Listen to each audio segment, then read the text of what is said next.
रपुडे न दुलड़ दोलन नासे होते गे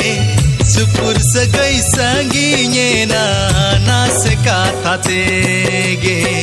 रपुडे न दुलड़ दोलन नासे होते गे सुपुर सगई संगीने